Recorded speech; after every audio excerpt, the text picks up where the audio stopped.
ओम नमो भगवते वासुदेवाय नमः। पौष मास कृष्ण पक्ष की शुक्ला एकादशी व्रत महात्म। श्री राधे राधे। श्री गणेशाय नमः। युधिष्ठिर ने पूछा, स्वामिन, पौष मास के कृष्ण पक्ष में जो एकादशी होती है उसका क्या नाम है, क्या विधि है तथा उसमें किस देवता की पूजा की जाती है?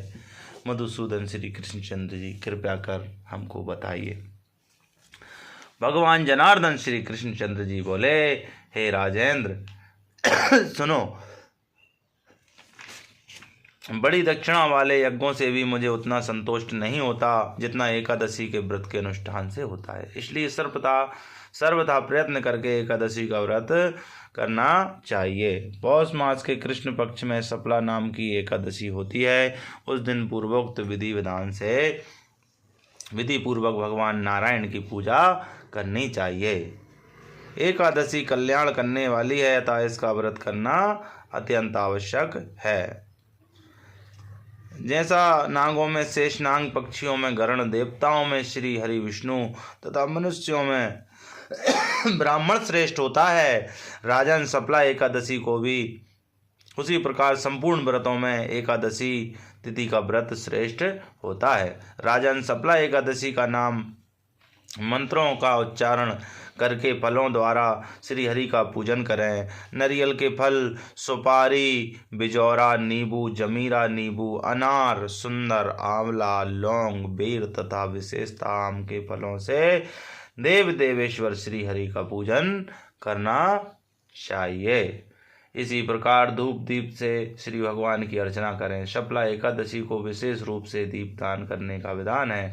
रात को वैष्णव पुरुषों के साथ जागरण करना चाहिए। जागरण करने वालों को जिस फल की प्राप्ति होती है वह हजारों वर्ष तपस्या करने से भी नहीं मिलता है। नृपश्रेष्ठ, अब शुक्ला एकादशी की शुभ कारणी कथा सुनो। चंपावती नाम के विख्यात एक पुरी है जो कभी राजा महेशमत की राजधानी थी। राजर्षि महेशमत के 5 पुत्र थे। उनमें जो ज्येष्ठ था वह सदा पाप कर्म में ही लगा रहता था, पर स्त्रीगामी और वैश्या आसक्त था। उसने पिता के धन को पाप कर्म में ही खर्च किया। वह सदा दुराचार परायण तथा ब्राह्मणों का निंदक था। वैष्णवों और देवताओं की भी हमेशा निंदा किया करता था। अपने पुत्र का ऐसा पापाचार देखकर राजा महेशमती ने राजकुमारों में उसका नाम लुम्बक रख दिया। फिर पिता और भाइयों ने मिलकर उसे राज्य से बाहर निकाल दिया। लुम्बक उस नगर से निकलकर गहन वन में चला गया। वहीं रहकर उस पापी ने प्राय समूचे नगर का धन लूट लिया।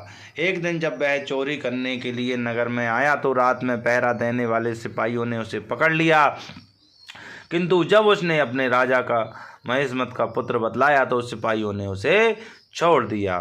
फिर वह पापी वन में लौट आया और प्रतिदिन मांस तथा वृक्षों के फल खाकर जीवन निर्वाह करने लगा। उस दुष्ट का विश्राम स्थान पीपल वृक्ष के निकट था। वहाँ बहुत वर्षों पुराना पीपल का वृक्ष था। स्वयं पीपल नहीं, स्वयं नारायण का वृक्ष था। उस वन में वह वृक्ष एक महान देवता माना जाता था। पाप बुद्धि लुम्बक वहीं निवास करता था। बहुत दिनों के पश्चात एक दिन किसी संचित पुण्य के प्रभाव से उसके द्वारा एकादशी के व्रत का पालन हो गया। पौष मास में कृष्ण पक्ष की दशमी के दिन पापिष्ट लुम्बन ने वृक्षों के फल खाए और वस्त्रहीन होने के कारण रात भर जाड़े का कष्ट भोगा। उस समय ना तो उसे नींद आई और न ही आराम मिला। वह निष्प्राण सा हो रहा था। सूर्योदय होने पर भी उस पापी को होश नहीं आया। शुक्ला एकादशी के दिन भी लुम्बक बेहोश पड़ा रहा। दोपहर होने पर उसे चेतना प्राप्त हुई। फिर उधर उधर दृष्टि डालकर वह आसन से उठा और लंगड़े की भांति पैरों से बार बार लड़खड़ाता हुआ वन के भीतर गया। वह भूख से दुर्बल और पीड़ित हो रहा था। राजन उस समय लुम्बक बहुत से फल लेकर ज्यों ही विश्राम स्थान पर लौटा त्यों ही सूर्यदेव अस्त हो गए। तब उसने वृक्ष की जड़ में बहुत से फल निवेदित करते हुए कहा, इन फलों से लक्ष्मीपति भगवान विष्णु संतुष्ट हों। यूं कहकर लुम्बक ने रात भर नींद नहीं ली। इस प्रकार अनायासी उसने उस व्रत का पालन कर लिया। उस समय सहसा आकाशवाणी हुई, राजकुमार तुम सफला एकादशी के प्रसाद से राज्य और पुत्र प्राप्त करोगे। बहुत अच्छा कहकर उसने यह वरदान स्वीकार किया। इसके बाद उसका रूप दिव्य हो गया। तब से उसकी उत्तम बुद्धि भगवान विष्णु के भजन में लग गई। दिव्य आभूषणों की शोभा से संपन्न होकर उसने अकंटक राज्य प्राप्त किया और 15 वर्षों तक वह उसका संचालन करता रहा। उस समय भगवान श्री कृष्ण की कृपा से उसके मनोज्ञ नामक पुत्र उत्पन्न हुआ।